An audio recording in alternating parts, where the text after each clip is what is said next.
भारत की आजादी की लड़ाई लड़ा जा रहा था, टोटल सावरकर के खानदान अंग्रेजी हुकूमत के दलाली करने में लगे। आपको अब जबरदस्ती यहाँ बुलाया गया कि अपना मन से आए? अपना मन से आए हैं। महंगाई है इतना, कम करवाने के लिए यहाँ आए हैं। धरना प्रदर्शन 300 का राती गैस था, वो भी हो गया अब 1230 रुपया।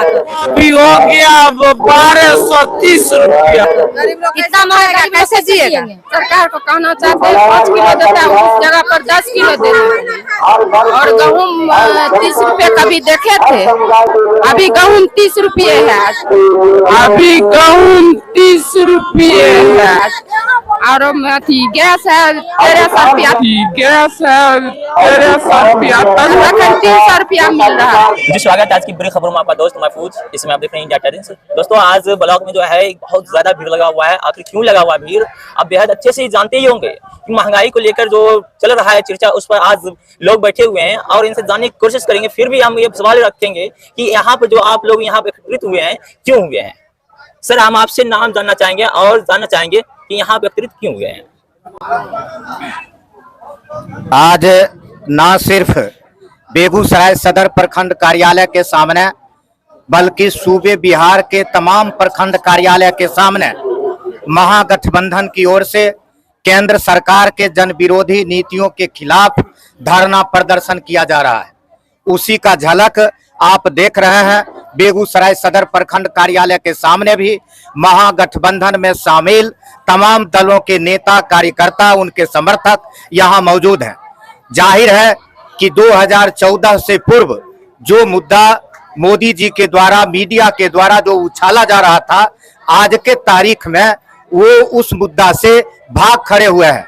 आप याद कीजिए 2014 के चुनाव से पहले टीवी के सामने बैठते होंगे तब भी, अखबार का पन्ना पलटते होंगे तब भी यही पढ़ने को मिलता था, यही देखने और सुनने को मिलता था कि बहुत हुई महंगाई की मार, अब की बार मोदी सरकार। आज के तारीख में उनके लिए महंगाई कोई मुद्दा नहीं है। जिस समय रसोई गैस का दाम 400 रुपये था प्रति सिलेंडर, उस समय ये बैलगाड़ी यात्रा निकाल रहे थे, उस समय पेट्रोल डीजल का कीमत 45 रुपये था, तो वे महंगाई के विरोध में आंदोलन कर रहे थे। और आज के तारीख में जब उधर शतक पार कर गया और इधर 1300 रुपया तक रसोई गैस का कीमत पहुंच गया, और तमाम जो भी खाद्य सामग्री है, ये पहली सरकार है कि जो खाद्य सामग्री के ऊपर भी, पाठ्य पुस्तक के ऊपर भी कर लगाने का काम किया।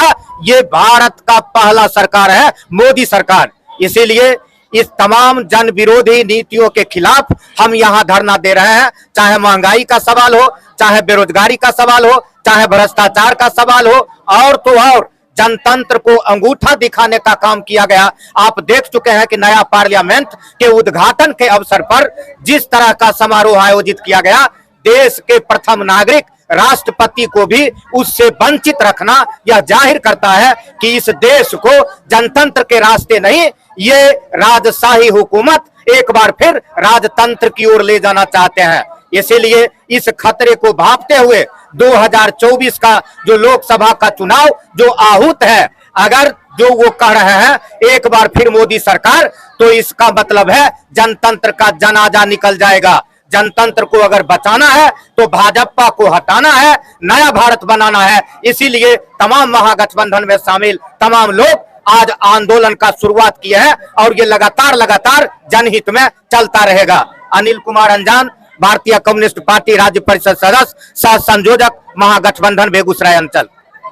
जैसे कि आपने कहे कि जो सदन बना है, लेकिन उसमें तो यार प्रधानमंत्री ने ये भी यहाँ सूचित किए हैं कि वहां पर हर धर्म के लोगों का स्वागत किया गया था और वहां के जो गुरु होते हैं वहां पर बुलाए गए हैं और उसके यहाँ मंत्र उच्चारण किया गया है, कुरान शरीफ पढ़ा गया है, बाइबल पढ़ा गया है, अन्य और भी किताबें पढ़ी गई है जो कि धार्मिक पुस्तक होते हैं। तो इस प्रकार से उन्होंने एकता के संदेश दिए हैं। इस पर क्या कहेंगे आप? ये जनतंत्र का मंदिर है, ये हरिद्वार नहीं है, और ये जनतंत्र का मंदिर है और देश चलेगा बाबा साहब डॉक्टर भीमराव अंबेडकर के नेतृत्व में जो संविधान लिखा गया है, देश उससे चलेगा, ना कि देश। हम अगर बात करते हैं तमाम धर्मों का आदर का, तमाम धर्मों के सम्मान का, तो वो दिखना चाहिए धरातल पर। आपने यही कहा था कि हमने एक दलित को राष्ट्रपति बना दिया, लेकिन जब मौका आया तो आपने उस दलित राष्ट्रपति को ना तो शिलान्यास के समय उसी पार्लियामेंट के शिलान्यास समारोह में और ना ही उद्घाटन के समय आप उन्हें आमंत्रित कर रहे हैं। इसीलिए आप दलित विरोधी हैं, आप महिला विरोधी हैं, कुल मिला के आप जनतंत्र विरोधी हैं। और ये नाटक उनका है, ये ड्रामा उनका है। ये कहा गया ये एनआरसी से लेके और ये जो पिछले दिनों जो इतना लंबा जो आंदोलन हुआ था उस समय देश के नागरिकता के सवाल पर इन्होंने देश को बांटने का काम किया। आप देख लीजिए एक से एक जितना इस देश का तोरक शक्ति है सबों से इन्होंने मोर्चा बनाया है। चाहे पंजाब में चले जाइए खालिस्तान के मांग करने वाले, चाहे कश्मीर में चले जाइए उसी तरह के लोगों से संगठन से इन्होंने हाथ मिलाया। तो ये कुल मिला के ये देश तोरक है और ये कहीं से संविधान का आदर करने वाले नहीं है, पार्लियामेंट का आदर करने वाले नहीं है, इसलिए हम उनके खिलाफ हैं। तो मेरा सवाल आपसे है कि अगर महासंगठन का जो सरकार बनेगी तो आप क्या करेंगे महंगाई को लेकर? देखिए, खास करके महागठबंधन के द्वारा जब भी राज्य में सरकार बनी या केंद्र में सरकार बनी, जनहित के मुद्दों पर, महंगाई के सवाल पर, बेरोजगारी के सवाल पर महागठबंधन के द्वारा जो जहां महागठबंधन की जहां भी सरकार बनी, वह राज्य की हो या केंद्र की सरकार बनी, आप देख लीजिए तीसरा मोर्चा की सरकार बनी थी केंद्र में, उस समय महंगाई ये कहना चाह रहे हैं कि अगर आपकी सरकार बन गई तो महंगाई को लेकर आप क्या करेंगे? महंगाई को दूर भगाया जाएगा, बेरोजगारी को दूर भगाया जाएगा। खास करके इस बार महंगाई बेरोजगारी के सवाल पर तो महागठबंधन के नेताओं कार्यकर्ताओं के द्वारा हम लोग धरना दे ही रहे। खास करके इस बार की लड़ाई जो है जनता बनाम सरकार की लड़ाई है।